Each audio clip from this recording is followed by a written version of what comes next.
Gerald Celente is recognized as one of the world's foremost trends forecasters and is the founder of the Trends Research Institute.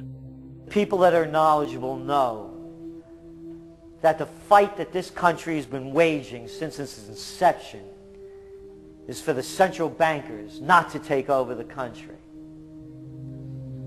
And that's why people like Andrew Jackson were elected. And that's why people revere people like Thomas Jefferson and others. The takeover has happened, and it's a corporate takeover. Agents of the Bank of England attempted to assassinate President Andrew Jackson on multiple occasions because of his resistance against a private central bank being set up in the United States. And it was something that Abraham Lincoln warned. And this is, by the way, why I believe he was assassinated. This is the Lincoln quote. The money powers prey upon the nation in times of peace and conspire against it in times of adversity. It is more despotic than monarchy, more insolent than autocracy, more selfish than bureaucracy.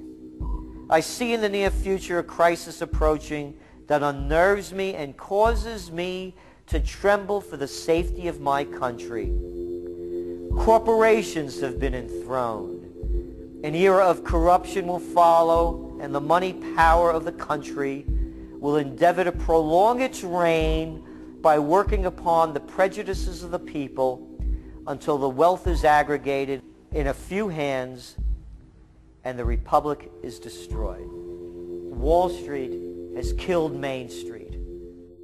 So I know how unpopular it is to be seen as helping banks right now, especially when everyone is suffering in part from their bad decisions. I promise you, I get it. Up until about the Kennedy assassination and the beginning of the war in Vietnam, the United States is a very powerful engine for world progress. It's the assassinations, the Kennedy assassination, and the others in the 1960s, the beginning of the Vietnam War, and the beginning of the absolute domination of the Wall Street Group over every other interest. Nobody else counts except the Wall Street money masters. That has now made the United States into no longer a force for progress, but something very different, often a force for destruction in the world. The military-industrial complex has taken over the country along with the Wall Street gang. If you look also at the people that Obama has put on his appointments list, it's all Wall Street. It's government of Wall Street, by Wall Street, and for Wall Street. There's nobody from heavy industry. There's nobody from the auto sector, nobody from Silicon Valley, nobody from big oil, nobody from defense, no labor, no women, no retirees, no small business, nothing. It's pure Wall Street. The only people who have a voice in Obama's councils are Wall Street finance oligarchs. That's all there is. Nobody else counts for anything under Obama. It's the most extreme Wall Street administration we've ever had. Before his death, President Woodrow Wilson apologized to the public, regretting that he had been deceived by a group of international bankers and the country's financial system had fallen into their iron grip via the Federal Reserve Act of 1913. Whether sought or unsought by the military-industrial complex, the potential for the disastrous rise of misplaced power exists and will persist. Dwight D. Eisenhower, he warned the people that the military-industrial complex was taking over the country. Only 3 years after leaving office, President Eisenhower's prophetic warning concerning the threat posed to our system of government by the military-industrial complex came to pass. President John F. Kennedy had enraged the entire elite network. Now, Kennedy was brought in as somebody who was expected to be a puppet. It was thought that his pro-Nazi father, Joseph P. Kennedy, the bootlegger, the speculator, would guarantee that Kennedy would be obedient to the establishment.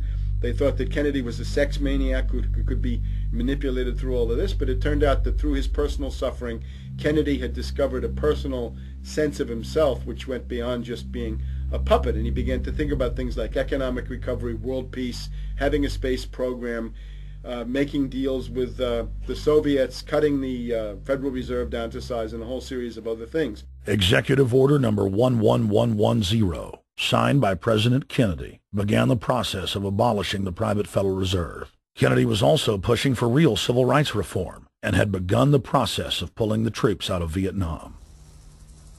The last time you had an actual president was Kennedy. The oligarchs took swift and decisive action. When John Kennedy attempted to take the government back from the robber barons, he was brutally murdered. The message to future U.S. presidents and leaders across the world was clear: do as you're told or die. John Fitzgerald Kennedy was the last true president of the United States. And until the globalists are removed from power, we will never have another real one. The other thing about the American presidency you've got to remember is that this is a puppet post. It's automatically going to be a puppet post. The idea that Obama is somebody who's going to come in and exercise real authority when he's obviously been chosen and given everything that he's got by these financiers. Presidents are now little more than corporate pitchmen who take all the political heat, while the controllers remain in the shadows, safe from public scrutiny. Hip-hop icon KRS-One is not just known for selling millions of albums. He has led a tireless crusade against youth violence and has been a strong voice for human rights. If they controlled it before, what makes you think they're not controlling it now? The country was on a verge of revolution. They threw a black man up. Now we like this. They give him the money, they give him the bundling, they give him vote fraud, they give him the media whores, they give him goons, they even have elected officials making threats to put people in jail if they criticize Obama in public.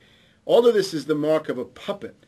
And that means that he is a puppet, actually more of a puppet than anybody else, more of a puppet than Mrs. Clinton would have been, even more of a puppet than McCain. He's the maximum puppet that we've had certainly since Jimmy Carter.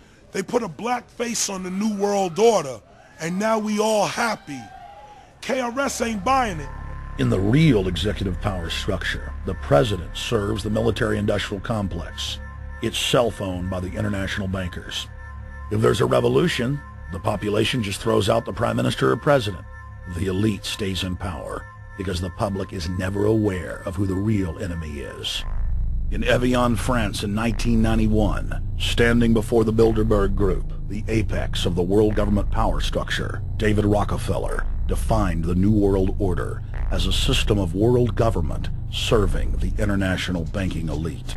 For decades, the banker-owned media would attack anyone who dared to warn the public that a dictatorial world government was being constructed right under their nose, and that national sovereignty was being deliberately destroyed. And now, after years of denial, the media and the elite themselves are proudly announcing that not only is world government real, but it is the answer to the financial crisis that they carefully engineered. Suddenly, the Wall Street Journal tells us that the North American Union is here, and that getting rid of the dollar for a common currency with Canada and Mexico is good. The Financial Times of London, published by a member of the Bilderberg Group, crowed that a dictatorial world government had been kept in the shadows for our own good, and that it was now time for it to emerge from behind the curtains of national security. White House Chief of Staff Rahm Emanuel stated on record that they can't let this crisis go to waste. You never want a serious crisis to go to waste.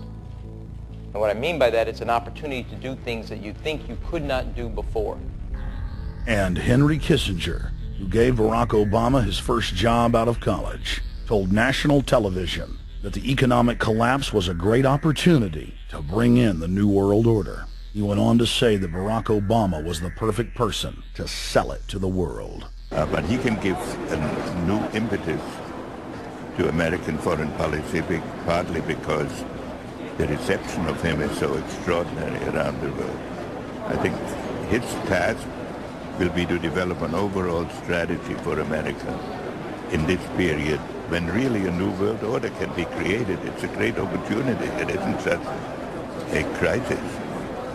In June of 2006, our team traveled to Ottawa, Canada, to gather intelligence on the shadow government's agenda for the coming years.